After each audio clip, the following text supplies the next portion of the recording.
Nos encontramos en esta parte media del pasaje, justamente cuando Pablo y Silas se encuentran en esa lúgubre y oscura, profunda prisión de la ciudad, y se nos dice desde el versículo 26, entonces sobrevino de repente un gran terremoto, de tal manera que los cimientos de la cárcel se sacudían, y al instante se abrieron todas las puertas y las cadenas de todos se soltaron. Despertando el carcelero y viendo abiertas las puertas de la cárcel, sacó la espada y se iba a matar, pensando que los presos habían huido. Mas Pablo clamó a gran voz diciendo: «No te hagas ningún mal, pues todos estamos aquí». Él, entonces, pidiendo luz, se precipitó adentro y, temblando, se postró a los pies de Pablo y de Silas. Y sacándolos les dijo: «Señores, ¿qué debo hacer para ser salvo?». ¿Has estado alguna vez en un terremoto? ¿Has vivido un terremoto? Aquí en una zona como la nuestra no estamos acostumbrados a que haya grandes terremotos, pero sí recuerdo hace algunos años que hubo un pequeño terremoto en comparación con aquellos terremotos en otros lugares de la Tierra que causan tanta destrucción, realmente algo insignificante. El epicentro estaba ahí en Pedro Muñoz, y recuerdo un ruido que lo podría calificar de sordo, un ruido sordo, repentino, que duró muy poco y se movió realmente todo. Lo que ocurre es que duró tan poco que nada, se cayó, y sencillamente es ese recuerdo, ¿no?, de lo que había pasado, ese ruido y ese movimiento instantáneo de lo que fue ese terremoto. No sé cuál es tu experiencia de esos terremotos, pero sabemos también que cuando hablamos de terremotos, esta palabra también puede significar los terremotos de la vida, ¿no es verdad?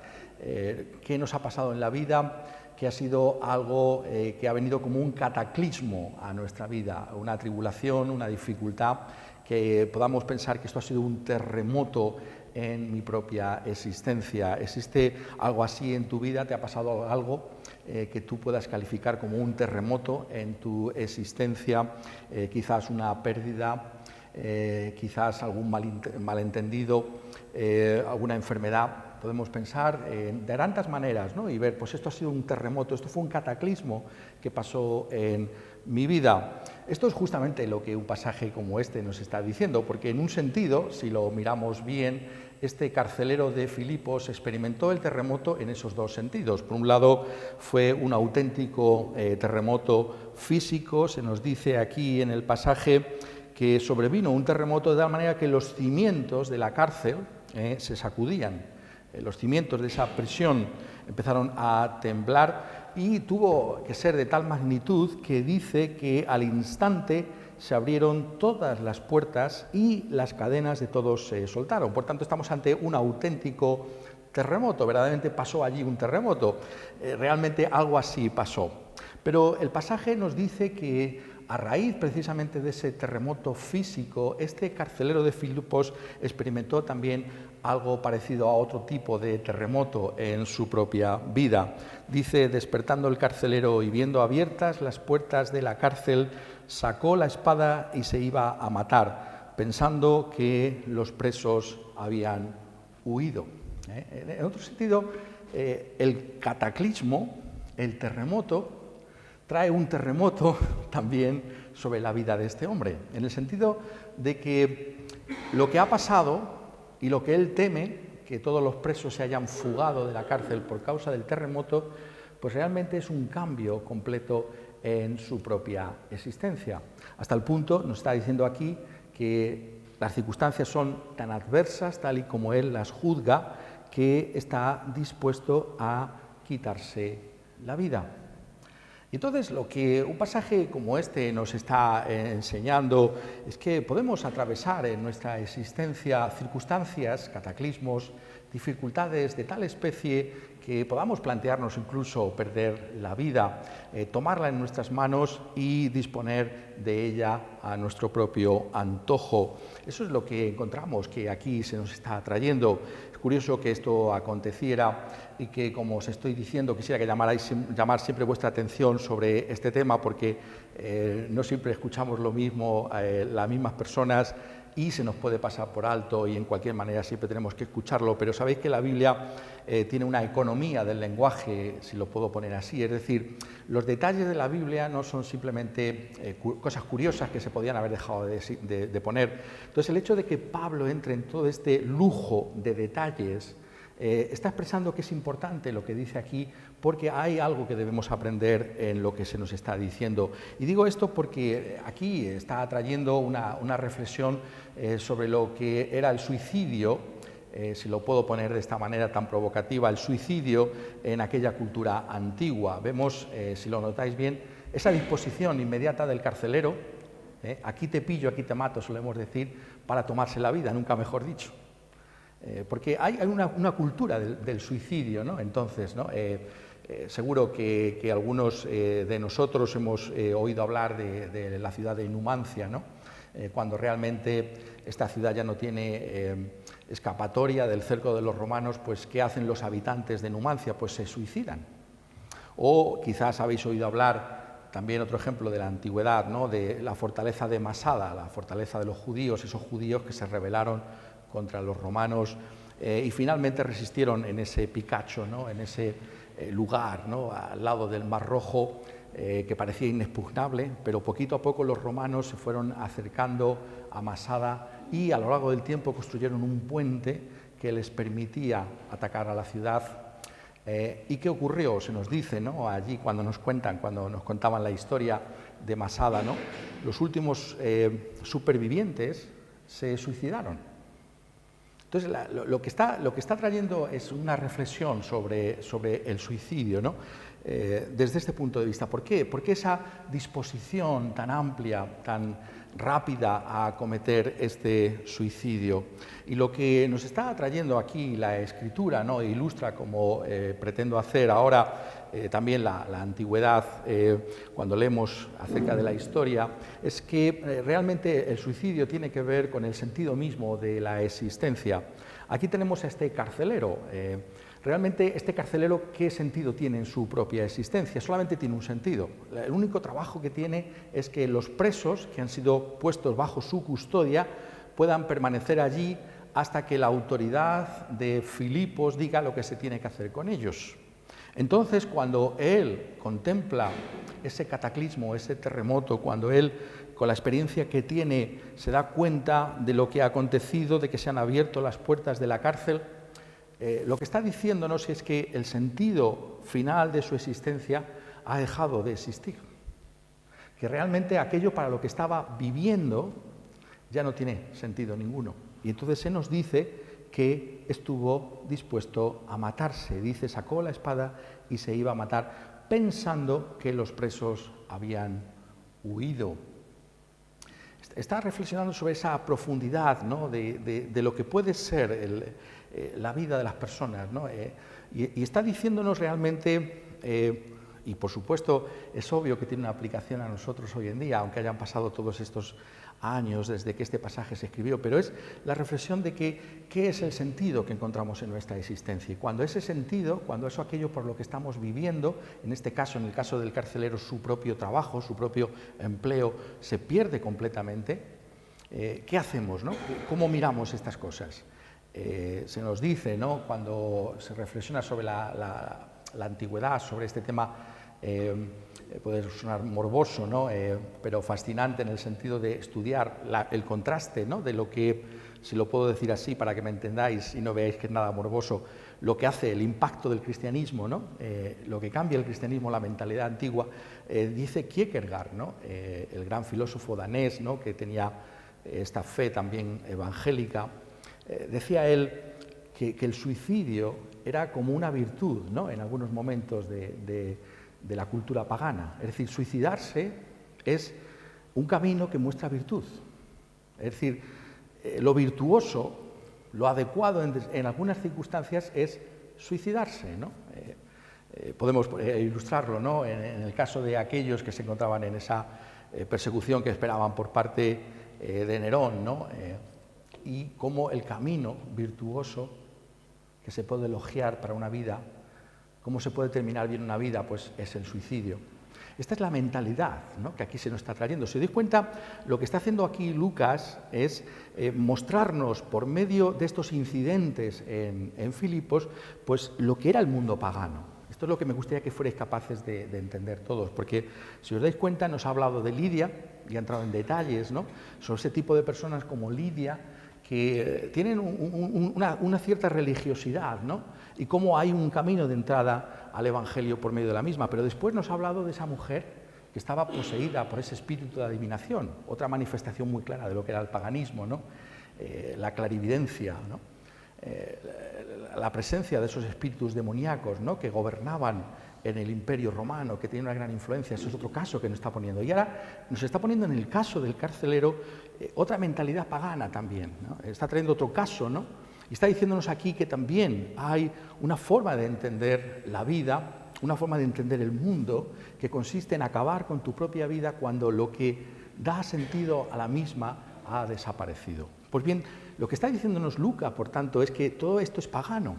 Todo esto es una forma de pensar que no es bíblica, que no es correcta, obviamente, pero que tiene que ser vista en la realidad misma de lo que es, de lo que fue entonces.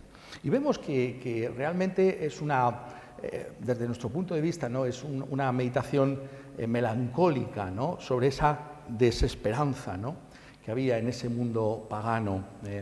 Por medio del carcelero está proyectando esa visión pesimista, ¿no?, de la vida que tienen aquellas personas, ¿no? Ese es el contexto en el que se va a predicar el Evangelio. ¿Por qué es esto importante? Porque tenemos que recordar constantemente, ¿no?, lo que es la buena nueva de Jesucristo. Pero muchas veces no la podemos apreciar, no nos damos cuenta ese contexto de profunda desesperación, de profunda falta de horizontes que era el mundo pagano.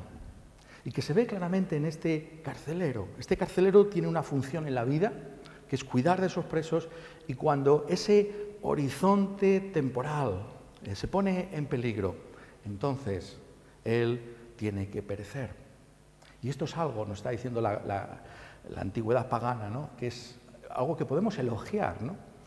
Ellos decían, esto es digno de elogio, ¿no? Si no tiene sentido la vida, pues mejor acabar con ella.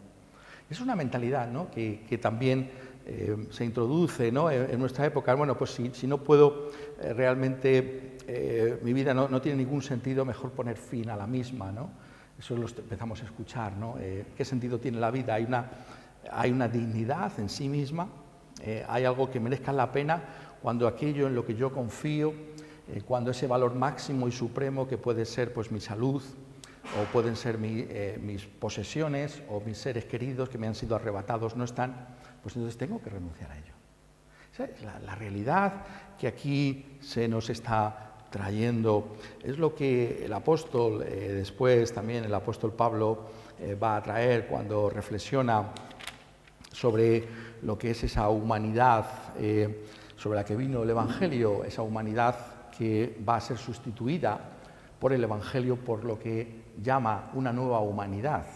¿Qué es lo que trae el Evangelio? Trae una nueva humanidad, es decir, trae una nueva forma de ver las cosas totalmente distinta. Y describiendo a los gentiles, ¿no?, que se habían convertido en Éfeso, otro gran centro pagano de entonces, es fascinante, ¿no?, como Pablo visita todos estos lugares, ¿no? Y Lucas ahora, por el Espíritu Santo, nos va a permitir a todos nosotros que podamos acompañarle, ¿no?, en esa visita por todos esos lugares paganos tan extraordinarios. Luego veremos Éfeso, ¿no?, un lugar donde también se detiene muchísimo por la importancia que tenía la ciudad de Éfeso entonces. Pero escribiendo a aquellos que se habían convertido en Éfeso, dice en Efesios capítulo 2, por tanto, acordaos de que en otro tiempo vosotros, los gentiles, en cuanto a la carne, erais llamados incircuncisión por la llamada circuncisión hecha con mano en la carne. En aquel tiempo estabais sin Cristo, alejados de la ciudadanía de Israel y ajenos a los pactos de la promesa, sin esperanza y sin Dios en el mundo. Esa es la descripción de ese mundo pagano. ¿Cómo podemos describir la sociedad a la que llegó el Evangelio? Sin esperanza y sin Dios en el mundo. Y por tanto, ese es el contexto en el que se anuncia el Evangelio. Yo te pregunto a ti, ¿estás tú sin esperanza y sin Dios en este mundo? ¿Ha pasado alguna vez por tu cabeza pensamientos como los de ese carcelero? La Escritura trata todos los temas, no nos avergonzamos de nada. ¿Hay ese tipo de pensamientos en tu vida? ¿Alguna vez se te ha pasado por la cabeza acabar con tu vida? ¿Por qué es eso? ¿Por qué lo harías? Porque tu vida solamente tiene sentido a la luz de una serie de cosas que tú puedes tener en esta vida que te parecen que son los que dan finalmente sentido a tu propia existencia. Ese es el paganismo. Esa forma de pensar y de actuar es lo que aquí se nos está diciendo que es el contexto en el que el Evangelio se anuncia y se predica.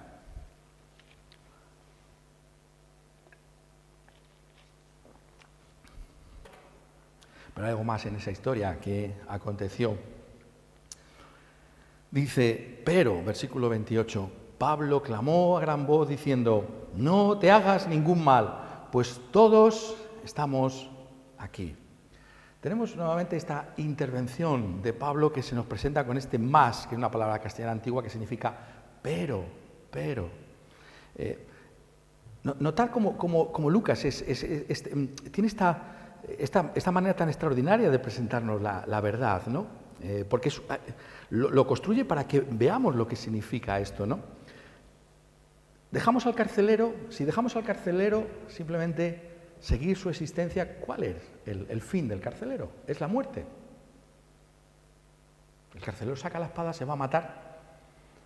Pero ¿qué es lo que hace que ese carcelero no tome su propia vida en sus propias manos? ¿Qué es lo que hace? Pero Pablo. Y entonces lo que nos está diciendo este pasaje a nosotros es que no simplemente es una cosa puntual, esto pasó, claro que pasó, ¿no? Que Pablo impidió con sus palabras que aquel hombre se suicidara. No solamente nos está diciendo esto, sino está diciendo algo más. Lucas quiere comunicarnos que el Evangelio, y eso es lo que nos interesa a nosotros en nuestros días, el Evangelio es algo nuevo. El Evangelio trae una dimensión distinta a este mundo. Eso es lo que tenemos que ser capaces de captar, que significa la buena nueva de nuestro Señor Jesucristo. ¿Qué es lo que ha hecho el Evangelio? Trae un pero Pablo, hay algo aquí que impide que el tenor general de la vida, que es una desesperanza, que es acabar con la vida de uno, pueda tener efecto. Es Pablo el que impide que aquel hombre se suicide. Pablo clamó a gran voz diciendo, no te hagas ningún mal, pues todos estamos aquí. Pablo es consciente de la situación, pero notad lo que estamos diciendo. Pablo es consciente de la cultura en la que está viviendo. Porque podemos hacernos esa pregunta, es una pregunta legítima, ¿no? ¿Hasta qué punto cuando uno está en lo más profundo de la prisión, en ese lugar a oscuras, porque notad que hay que leer los textos muy bien, dice en el 29, pidiendo luz, no hay luz. ¿Cómo sabe Pablo? Esto es lo que os quiero decir. ¿Cómo sabe Pablo que ese hombre se va a quitar la vida? ¿Cómo lo sabe? Lo sabe porque vive en esa cultura. Porque está imbuido de la forma de pensar de esos paganos. Eso se va a poner de manifiesto, si cabe, mucho más cuando lleguemos a Atenas, ¿no? Es otros lugares fascinantes del libro de los Hechos de los Apóstoles, Pablo en Atenas, ¿no? La flor y nata de los filósofos de la antigüedad, la cumbre a la que puede llegar la mente humana sin la revelación de Jesucristo. Eso es tremendo. Atenas, tremendo lo que allí se nos dice. Pero Pablo se nota allí que conoce esa forma de pensar de los atenienses, pero conoce la forma de pensar de lo que está pasando ahí en el corazón, en la mente de este hombre. Y entonces nos está diciendo, ¿no?, que el Evangelio, en la persona del apóstol Pablo, trae esa capacidad de identificarnos con la gente que hay a nuestro lado, de darnos cuenta de cómo la gente piensa y actúa en nuestros días. Hay un lugar, si lo puedo poner de esa manera, para que nosotros podamos entender la forma de pensar y de actuar de nuestros contemporáneos. ¿Entendemos a la gente que nos rodea? Entramos a una comprensión de lo que significa. Pero es más, hay algo más aquí. Tenemos lo que Pablo tenía en este pasaje. Pablo clamó a gran voz. Es una situación de urgencia, es una inminencia, es un peligro de muerte, diciendo, no te hagas ningún mal, pues todos estamos aquí. Y vemos, por tanto, que hay una simpatía, si lo puedo poner en los términos más bajos, hay una consideración del apóstol Pablo por la figura del carcelero. Es curioso, ¿no?, todos estos contrastes que de una manera tan sucinta nos trae aquí Lucas. Dice el carcelero, en el versículo 23, los recibe, los mete en el calabozo de más adentro, el más profundo, y les asegura los pies en el cepo. Ese hombre que los ha tratado con ese rigor, con esa falta de humanidad, podríamos decir, pero porque obedece esas órdenes, ¿no? Aunque quizás no obedecía totalmente esas órdenes, porque luego existe, ese margen de maniobra, ¿no? Quizás no les tenía que haber puesto los pies en el cepo, quizás sí o quizás no. Ese carcelero mismo, el apóstol Pablo tiene una simpatía por él, una consideración por su alma. Eso es la novedad que trae el Evangelio en la figura del apóstol Pablo. El Evangelio de nuestro Señor Jesucristo trae algo distinto, algo que hace que lo que es normal, lo que es aceptable en una cultura, no sea así a partir de ese momento. Más Pablo clamó a gran voz diciendo, no te hagas ningún mal, pues todos estamos aquí. Eso es lo que está trayendo la palabra de Dios. Eso es lo que está trayendo el Evangelio en medio de esa oscuridad del paganismo. Está trayendo algo que puede traer una vida distinta frente a la desesperanza del carcelero de Filipos. Tenemos al apóstol Pablo que le frena y le va a traer un mensaje que va a cambiar completamente la vida de ese hombre, la vida de su familia, que va a hacer de él una nueva persona. Eso es lo que es el cristianismo. Eso es lo que Pablo nos está transmitiendo por medio de este relato de Lucas, ¿no?, que le acompaña. Ya decíamos, ¿no?, que cuando leáis estos textos, mirar cuando habla del nosotros, ¿no? Es muy curioso, ¿no?, como Lucas no se introduce, si lo puedo decir así, subrepticiamente, ¿no? Dice, cuando fuimos, ya está él metido ahí, Lucas. Pero este es el relato de Pablo. Está trayendo esa novedad. ¿Qué hace el cristianismo? Somos conscientes de que trae algo nuevo, somos conscientes de que trae algo que es una esperanza para este mundo. Él entonces, se nos dice, pidiendo luz, se precipitó adentro. Entonces vemos que hay un cambio. Este hombre que según su cultura, según su tradición, según la forma de entender el mundo del paganismo, va a acabar en la muerte, de repente no acaba así. Hay algo distinto ahí. ¿Qué es lo que ha hecho la distinción? Lo ha hecho el apóstol de nuestro Señor Jesucristo, el apóstol Pablo.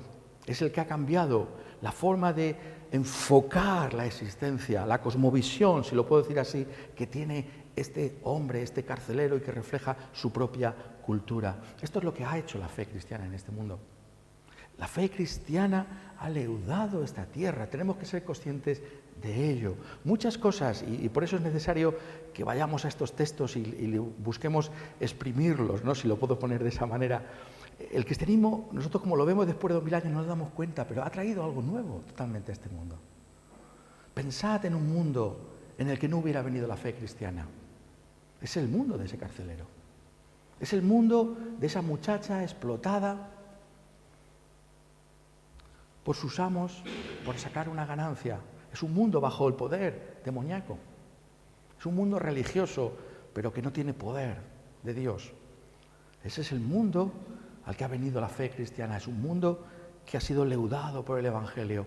Y por tanto, el sentido de las cosas aquí en este mundo ha venido por la influencia del Evangelio. De tantas maneras, lo hemos dicho muchas veces, podemos mirar la historia de este mundo y ver cómo ha sido transformado por la predicación y el anuncio del Evangelio, cómo ha cambiado y ha salvado a personas, individuos, pero también sociedades.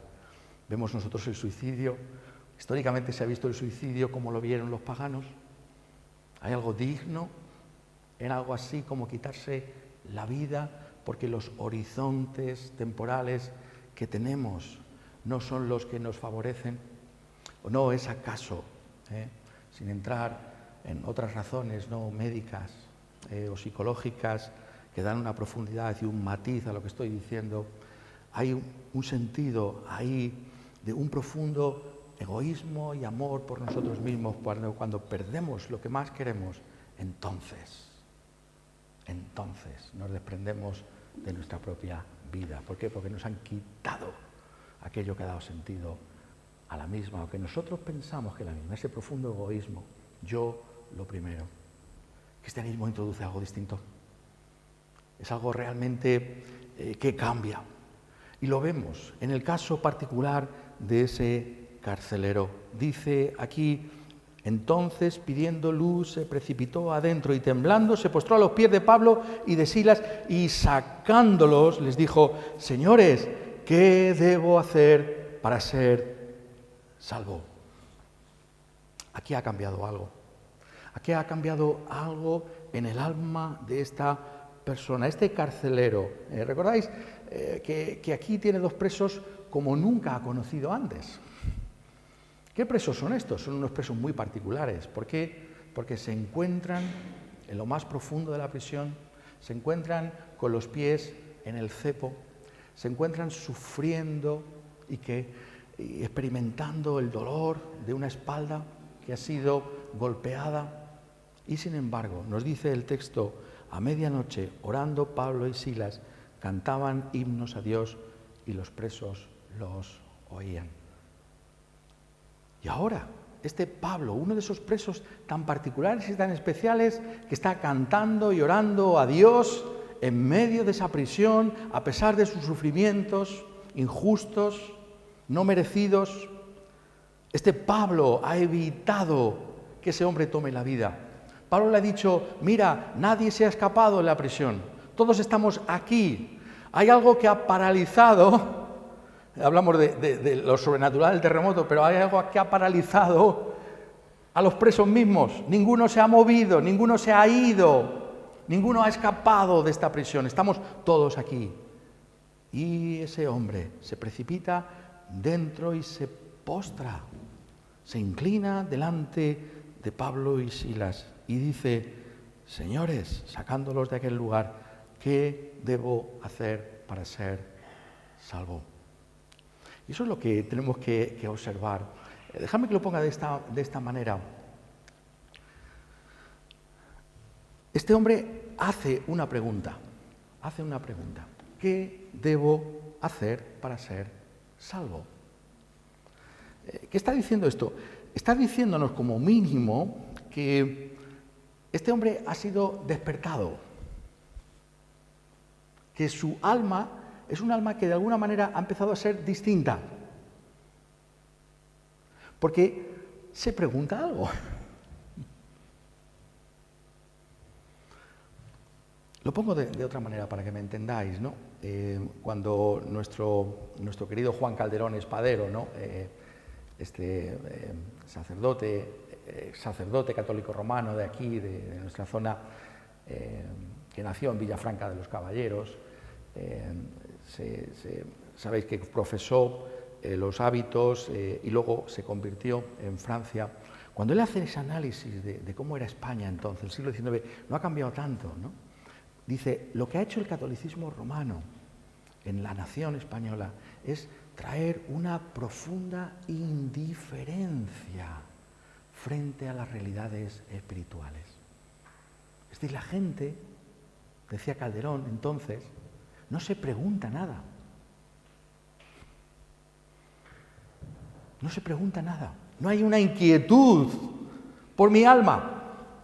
Eso es lo que ha pasado, esa es la tragedia de nuestra nación, que no nos preguntamos nada, que no hay nada que preguntarse, porque todo parece que está en manos de otros y esos otros nos garantizan todo. No es una inquietud mía, personal, intransferible.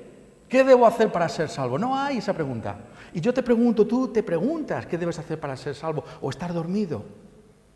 Te preguntas estas cosas. Te inquietas por el estado de tu alma. Porque lo que nos está diciendo este pasaje es que esta es la manera en la que venimos al Señor Jesucristo. Vamos a poner otra vez en el aspecto tan amplio que trae este pasaje. ¿Qué le ha pasado a este carcelero? Este terremoto, que estamos diciendo que es como un doble terremoto, es un terremoto físico, pero también un terremoto en su vida. Todo aquello que eran mis valores, parece que los he perdido y sin embargo no es así. Pero hay un terremoto, hay un cataclismo que viene a su vida. Y al mismo tiempo hay una intervención de parte del apóstol Pablo, una intervención de algo que trae una característica distinta. Nos está diciendo que Dios muchas veces en su providencia para llevarnos a Él usa los cataclismos, usa las dificultades, las pérdidas, las enfermedades, la falta de sentido que puedes encontrar en tu vida. ¿Qué horizonte tienes? Cuando no ves ese horizonte, la soledad, cataclismos que vienen a nuestra vida. Dios usa esas cosas. Nada acontece sin que Dios lo permita. Y Dios muchas veces usa, como en el caso de este carcelero, una realidad como esta para despertarnos. Pero notad bien lo que aquí se está diciendo. Las dificultades, las tribulaciones en sí mismas no nos salvan.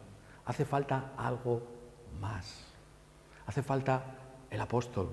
Hace falta Pablo y su mensaje, hace falta la esperanza que trae el Evangelio, pero ambas cosas juntas, las dificultades que pueden venir en tu vida, la enfermedad, el haber perdido a un ser querido, la incomprensión, el hecho de que pasan los años y uno cada vez se ve más débil y más incapaz. Eso, más el Evangelio de nuestro Señor Jesucristo puede cambiar una vida. ¿Estás tú en esas circunstancias? ¿Te das tú cuenta de que todo lo que te pasa en la vida está ordenado por Dios? Que ese terremoto, dice, qué curioso, ¿verdad? Sobrevino de repente un gran terremoto. No lo damos por hecho. En esta forma de pensar que tenemos actualmente tan naturalista, parece que las cosas tienen que pasar porque sí, pero no. Sabemos que desde el punto de vista de la Biblia es Dios el que trajo esto. Usó causas naturales, por supuesto. Dios usa medios. Pero hay algo que ha venido a tu vida porque Dios lo ha permitido. ¿Eres consciente de que todas tus circunstancias en la providencia de Dios han sido ordenadas por Él? Pero hay algo más. Por lo menos en todos los que estamos aquí, por lo menos en todos los que escuchemos este mensaje después, el Evangelio. No solamente son las dificultades, no solamente son los problemas, es también el Evangelio. Ambas cosas están aquí. ¿Y qué es lo que Dios hace? Lo que Dios hace es que nosotros podamos, quizá por primera vez en nuestra vida, preguntarnos acerca de aquello que está oculto en lo más profundo de nuestro ser, aquello de lo que no hemos sido conscientes quizás nunca antes, que tenemos un alma inmortal, que hay una salvación que podemos obtener. ¿Eres tú consciente de eso? El carcelero lo fue. ¿Qué debo hacer para ser salvo? ¿Te has hecho tú esa pregunta alguna vez? Quien quiera que seas, te preguntas, ¿qué debo hacer para ser salvo? Hay una inquietud en tu persona, en tu alma, acerca de la salvación. Lo que te ha pasado y el hecho de que escuches estas cosas trae esa inquietud a tu vida.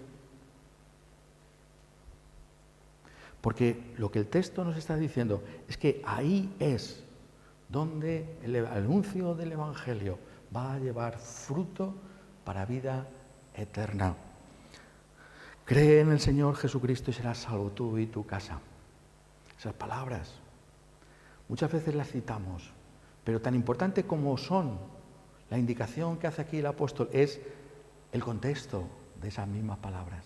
¿Por qué Pablo pudo decirle a ese carcelero, cree en el Señor Jesucristo y serás salvo? Porque ese carcelero se preguntó, ¿qué debo hacer para ser salvo, para que el Evangelio, si lo puedo decir de esta manera, pueda tener ese efecto. Tiene que venir esa inquietud a nuestra vida, tiene que venir ese desasosiego a nuestra existencia. Muchas veces tiene que venir ese terremoto y tenemos que encontrarnos en un contexto en el que oímos el Evangelio para que podamos hacer esa pregunta. ¿Te haces tú esa pregunta? ¿Te preguntas qué tienes que hacer para ser salvo? No es una cuestión simplemente de escuchar, es una cuestión de preguntarse. Hay algo que se despierta en ti escuchando estas cosas. Eso es lo que trae la noticia de Cristo Jesús. Eso es lo que tenemos que buscar en las gentes. Tenemos que orar al Señor como iglesia, como individuos. Tenemos que llevar a las gentes a que se pregunten las cosas. ¿Por qué haces eso? ¿Por qué crees esto? ¿Por qué te comportas de esta manera? Las preguntas son fundamentales, porque las preguntas están indicando realmente dónde nos encontramos. Esta pregunta, por lo menos, está diciendo una cosa. Este hombre, quizás por primera vez en su existencia, es consciente de que hay una salvación, de que hay un camino de salvación, incluso para él. Este hombre que hace unos minutos ha estado a punto de quitarse la vida, es un hombre que ahora se está preguntando por su propia salvación. ¿Qué es lo que hace la diferencia? Es el Espíritu de Dios mismo. Es lo que trae el Evangelio de nuestro Señor Jesucristo. La afirmación que le va a hacer Pablo, la exhortación que le va a hacer es en esa dirección hacia la persona del Señor Jesucristo. ¿Quién puede dar sentido a la vida? ¿Quién puede darnos esa salvación? Es solo la persona del Señor Jesucristo. Y ese Señor Jesucristo ha venido para que nosotros podamos hallarles. Pero para eso nuestras almas tienen que ser despertadas. Tenemos que buscar estas cosas. Tenemos que inquirir estas cosas. Tenemos que darnos cuenta de que la obra de Dios en nosotros es esa obra que nos lleva a cuestionarnos y a preguntarnos las cosas. Aquel hombre en la más profunda de la depresión, porque un cristiano se puede deprimir, un cristiano puede estar planteándose todo tipo de cuestiones profundas en su vida. Es decir, el Salmo 88 que hemos leído hace un momento, ese hombre en esa profundidad, en esa oscuridad, es un hombre que se pregunta, ¿lo habéis leído? Que va a Dios, que trae todo delante de Dios. Es decir, es un alma despertada, es un alma que está viva, es un alma que no está enterrada, indiferente, llueva o no llueva, salga o no salga el sol, es un alma viva, está tu alma despierta. Te preguntas, inquieres. Quisiera yo pensar que la razón por la que estás aquí es por eso. Considera todo lo que te ha pasado en tu vida, todos los cataclismos, todas las dificultades, a la luz del hecho de que al mismo tiempo, tú por lo menos, estás escuchando acerca de Jesucristo y la salvación que tenemos en Él. ¿Qué debes hacer para ser salvo? ¿Te lo has planteado? ¿Te lo estás preguntando? Si así te lo estás preguntando, si así es, entonces a ti, Pablo, la Escritura, y ahora te dice, cree en el Señor Jesucristo y serás salvo. Cree significa que la vida, ya entraremos en esto con mayor detalle la próxima vez, la frase es más profunda de lo que creemos. La orientación de la vida es distinta. Eso es lo que está diciendo. Es hacia Cristo. Cristo es el que trae el cambio de orientación y de sentido. Hay un carcelero antes y después de lo que pasó allí, después de este terremoto, después del anuncio del Evangelio. ¿Serás tú así? Solamente hay un camino de salvación. Cree. Deposita tu confianza en Cristo Jesús y tú también serás salvo. Que así sea. todos nosotros. Amén.